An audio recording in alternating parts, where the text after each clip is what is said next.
Stop right now before you drop one more thing into your suitcase. And look at this in my hand. It's a packing cube, the so-called miracle tool we've trusted for years to tame the chaos of travel. We love how it keeps socks neat, separates clean clothes from dirty ones, and gives us that comforting sense of control. But here's the truth no one is telling you. In 2026, this beloved organizer has quietly become one of the biggest reasons bags get pulled, searched, delayed, and sometimes lost at major airports around the world. If you're still using these, you may be painting a target on your own luggage without even knowing it. Let me tell you about Mr. and Mrs. Henderson, a couple I met last month celebrating their 50th wedding anniversary with a dream cruise from Miami. They were seasoned travelers and packed like pros, every shirt and sweater tucked neatly into compression cubes, perfectly stacked in their checked bags. They flew from Chicago, made their connection, but their luggage never showed up. Deep inside O'Hare, a new CT scanner didn't see tidy clothes. It saw dense, solid bricks of organic material that its system couldn't identify. The bags were flagged as a possible threat. By the time agents broke the locks, unzipped every cube, and cleared the contents, the Hendersons' flight was already halfway to Florida. They boarded their cruise with only the clothes they wore and a small carry-on, no formal outfits, no swimsuits, no comfort items, just disappointment. This isn't about neat packing anymore. It's about whether your essentials arrive when you do. Today, I'm going to show you why it's time to rethink these cubes and what you should use instead if you want to glide through security in 2026. I'm Mila. For 15 years, I've been a flight attendant on major international routes. I've logged millions of miles, but my real work often begins when things fall apart on the ground. I'm the one comforting passengers when bags are lost, handing out basic kits to seniors whose medication didn't arrive, and trying to bring calm to chaos. I believe travel should be joyful, especially in your golden years. You've earned these trips, but the industry changes rules and technology without warning, turning old habits into new risks. I'm here to bridge that gap, so grab a notepad, because what you're about to hear could save your next vacation, starting with the biggest offender of all, the compression packing cube. You know these cubes, the ones with the extra zipper that squeezes all the air out, turning a pile of sweaters into a flat, hard pancake? Seniors love them because we want lighter bags and less lifting. It feels smart, but here's what the industry won't tell you. Airports across the US, the UK, and Canada are replacing old X-ray machines with new 3D CT scanners, basically medical-grade scanners for your luggage. The old systems looked at shape. These analyze density and even the atomic makeup of what's inside. They're trained to spot the signatures of explosives and dense blocks of currency. When you compress 10 cotton shirts into a rock-hard brick, you change how that material looks to the scanner. To the system, it no longer reads as clothing. It becomes a dense organic mass it can't see through. When the AI can't identify something, it does only one thing. It triggers an alarm and forces a manual search. I saw this last year with Mr. Davis, a retired engineer flying from London to Seattle. He was proud of how tightly he packed his carry-on, every inch filled with compression cubes. His bag went into the scanner, the belt stopped, reversed, stopped again, and 3 agents leaned in. They pulled out one cube, hard as a rock. It was his socks, 30 pairs compressed into a block. To the machine, it looked like an explosive. They made him unzip it, socks flying everywhere, then swabbed each one for residue while travelers watched. He was there for 25 minutes, embarrassed and shaken, and barely made his flight. So here's your rule, the squish test. If you have to sit on a cube to zip it, it's too dense. Once packed, squeeze it with your hands. If it feels soft like a pillow and compresses easily, you're probably fine. If it feels like a brick and makes a dull thud when you tap it, unpack it and remove at least 20%. The scanner needs to see air between fibers. But density is only part of the problem. Now look at the cube itself. Thick nylon, solid colors, no way to see inside. We like them because they're sturdy and hide our mess. But imagine being a TSA agent staring at a screen for hours, making split-second calls. They rely on visual clues. A solid, opaque rectangle they can't see through raises doubt, and in security, doubt means open it. When a scanner flags an opaque cube, agents must physically open your bag. And here's the part my passengers hate most. They take your suitcase to a metal table, put on blue gloves, unzip that cube, and lift out your neatly folded clothes, laying bras, underwear, and undershirts right there for everyone in line to see. I remember Mrs. Albright in her late 60s, flying to her granddaughter's wedding. She had her shapewear packed in a solid black cube. An underwire caught the X-ray just right, and because it was hidden in an opaque bag, the agent couldn't clear it visually. They opened it. A young male agent held up her garments while business travelers watched. She told me later she felt humiliated. That's why you need the mesh to fabric rule. If your cubes are all solid fabric, stop using them for flights. Save them for road trips or your closet. For air travel, choose cubes with at least 50% mesh on top.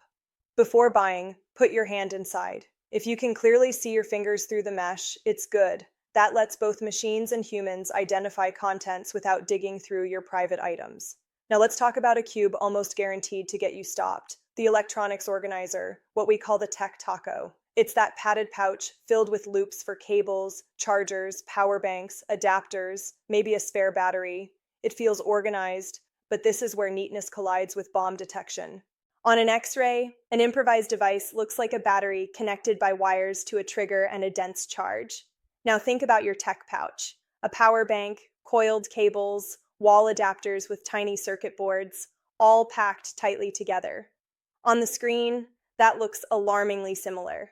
Wires show up as dark lines, and when they crisscross over a dense battery, it creates clutter. Clutter is the enemy of fast clearance.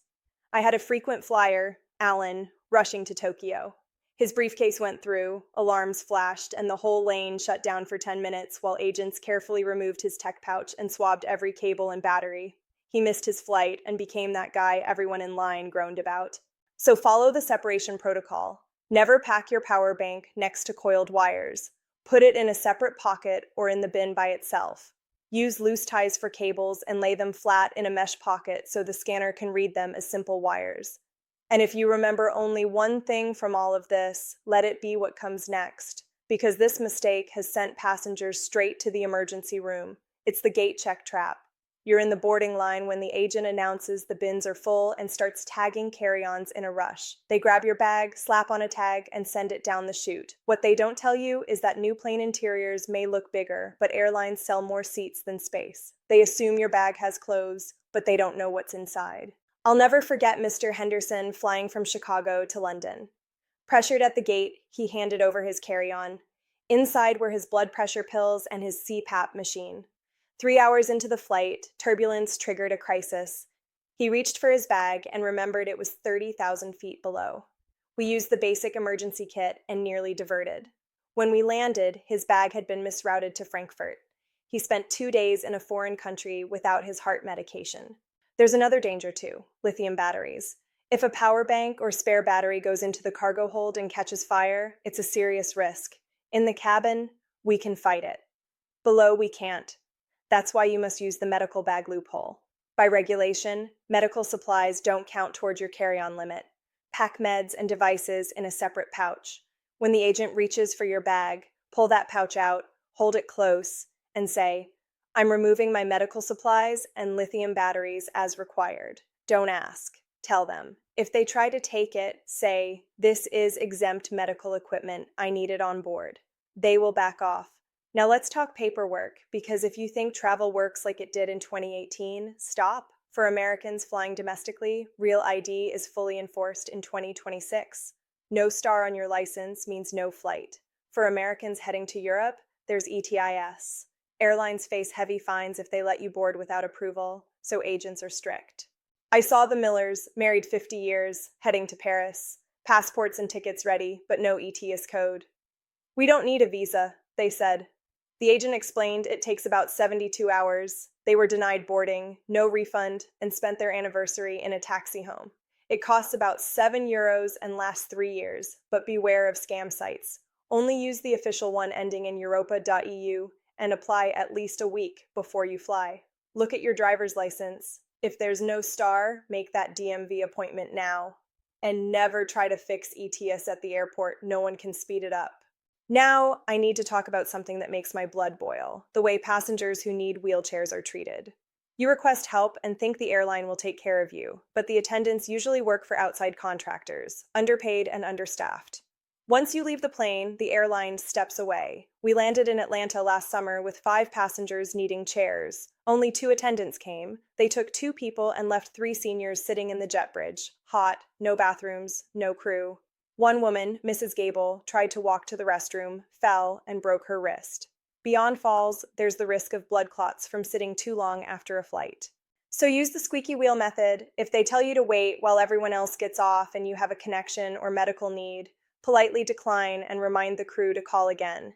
And yes, money talks. If you see an attendant having a $5 or $10 bill, visible signals priority. If you wait more than 15 minutes, don't stay quiet. Stop any uniformed worker and say, "I've been abandoned. Please call the CRO." Every airline must have a complaint resolution official, and that phrase gets action. Finally, let's talk about where you sit. You might think basic economy saves money, but it's a restrictive contract designed to make you uncomfortable. Algorithms often split couples to push you to pay next time. For a young traveler, a middle seat is annoying. For a senior, it's a health risk. You move less, drink less to avoid bothering others, and dehydration and clot risk rise. I had Arthur, fresh from hip surgery, stuck in a middle seat. He didn't want to wake the aisle passenger, sat still for 6 hours, and couldn't stand when we landed. Paramedics had to lift him out. When you book, avoid fare codes like E, N, or X. Look for M, H, Q, or K. If you have mobility issues, choose an aisle seat. If you can't afford the upgrade, go to the gate early and say, "I have a medical requirement for aisle access due to mobility limits." Framed as safety, not comfort, they often help. We've covered packing, scanners, electronics, gate checks, paperwork, wheelchairs, and seating. But there's one more piece that quietly affects almost everyone in the air, especially seniors, and most people get it wrong. It's hydration, and here's the paradox. You've been told to drink water on flights, and that's true, but the way you do it can still leave you worse off. Cabins are extremely dry, so you lose moisture fast. You drink more, but then avoid the restroom, especially if you're boxed into a middle seat or waiting for assistance. So you end up sipping less than you should, becoming dehydrated anyway. Dehydration thickens the blood, raises clot risk, worsens jet lag, and makes confusion more likely when you land. At the same time, many people rely on hot drinks made with cabin water. While regulated, that water sits in onboard tanks and can upset sensitive stomachs. Fatigue mixed with stomach trouble is the last thing you want before facing long lines. The safer approach is simple. Bring an empty bottle and fill it after security with filtered water. Drink small amounts often instead of large amounts rarely. Pair water with light salty snacks to help absorption. And don't avoid getting up. Movement keeps blood flowing and lowers clot risk. In the sky, motion is medicine. So here's your final checklist for 2026. Check your documents early, passport validity, real ID, and any travel authorization. Prepare short, clear answers for security questions. Use mesh cubes and never overcompress. Separate electronics so scanners can read them easily. Keep medical supplies in a pouch that never leaves your side. Choose seats that protect your health, request help, and speak up if you're left waiting, and hydrate smart, not just often. Remember this, the system doesn't judge your intentions, only what it sees. When you look prepared, calm, and consistent, you don't just lower your risk, you take control of your journey. I want you to picture the end of your trip, the doors opening, familiar faces waiting, the relief of having made it through smoothly. That moment is worth every step of preparation. I'm Mila, and after years in the air and on the ground, this is what I know. The world of travel has changed, but the skies are still open to you. You just have to be ready to meet them on their terms.